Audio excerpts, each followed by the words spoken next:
അപ്പോൾ വേണമെന്നില്ല സംഭവം. ഈ ഡ്രില്ല് അടിക്കുമ്പോൾ ഇത് നോർമലി സാധാ ബിറ്റാണ്. അങ്ങനെ അടിക്കുമ്പോൾ ഈ ടൈല് പൊട്ടാൻ ചാൻസ് കൂടുതല. എങ്കിൽ പോലും നമ്മൾ മാക്സിമം നല്ലോണം ഒന്ന് ശ്രദ്ധിച്ചിരുന്നാൽ ഇത് പൊട്ടില്ല. പക്ഷേ ഇത് എങ്കിൽ പൊട്ടാനൊരു ചാൻസ് ഉണ്ട്. കാര്യം ഇത് ഫില്ലപ്പ് അല്ലെങ്കിൽ, അതായത് ടൈലിൻ്റെ അകത്ത് ഡൗട്ട് ഫില്ലപ്പ് അല്ലെങ്കിൽ ഇത് പൊട്ടും, ഉറപ്പായിട്ട് പൊട്ടും. പക്ഷേ ഇത് കറക്റ്റ് ഫില്ലപ്പാണ്. നമ്മൾ ധൈര്യമായിട്ട് അടിക്കുക, പൊട്ടൂല.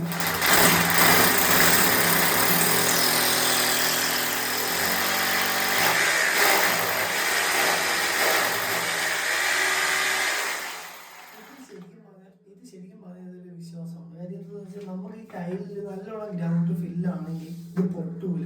എങ്കിൽ കോർ ബിറ്റ് എന്ന് പറഞ്ഞ വേറൊരു ബിറ്റുണ്ട്, അതാണെങ്കിൽ പൊട്ടത്തേ ഇല്ല. പക്ഷെ ഇതിട്ട് അടിച്ചത് പൊട്ടാൻ ചാൻസ് കൂടുതലില്ല. പക്ഷെ ഇത് പൊട്ടാത്തതെന്ന് വെച്ചാൽ ഇതിലെ ഗ്രൗണ്ട് കറക്റ്റ് ഫില്ലിങ് ആണ്.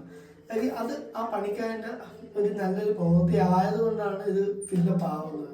കാര്യം എന്താണെന്ന് വെച്ചാൽ മെഷീൻ കയറ്റി അടിച്ചില്ലെങ്കിൽ, അതായത് ഈ ഗ്രൗട്ട് വെച്ചിട്ട് മെഷീൻ കയറ്റി അടിക്കും എങ്കിൽ മാത്രമേ ഗ്രൗട്ട് ഫില്ലാവുള്ളൂ. അതല്ല ചിറ്റിയിലേക്കാണ് അടിക്കുന്നതെങ്കിൽ ഇത് ഫില്ലാവില്ല. അപ്പം ഇത് ശരിക്കും പറഞ്ഞാൽ നല്ലൊരു പണിയാണ്, എനിക്ക് ഇഷ്ടപ്പെട്ടത്. കാര്യം എന്താണെന്ന് വെച്ചാൽ നമ്മളെ ബിറ്റും നമ്മളാ അല്ലെങ്കിൽ ബിറ്റ് അല്ലെങ്കിൽ നമ്മൾ ഇതിൽ രണ്ട് മൂന്ന് ഓപ്ഷൻ ഉണ്ട്. അപ്പം നമ്മൾ ഉറപ്പ് മാത്രമേ, അതായത് ജസ്റ്റ് മൂവ്മെന്റ് ആകത്തേ ഉള്ളൂ. ഇതിൽ ഇടുപ്പ് വരില്ല. അതേസമയം ഇത് ബിറ്റ് തിരിച്ചാണ് ഇടുന്നതെങ്കിൽ ഇടുപ്പും കൂടെ വരുന്നത്, എന്നിട്ട് പോലും ഇത് പൊട്ടുന്നില്ല. അപ്പം നല്ലോണം ഫില്ലപ്പാണ്.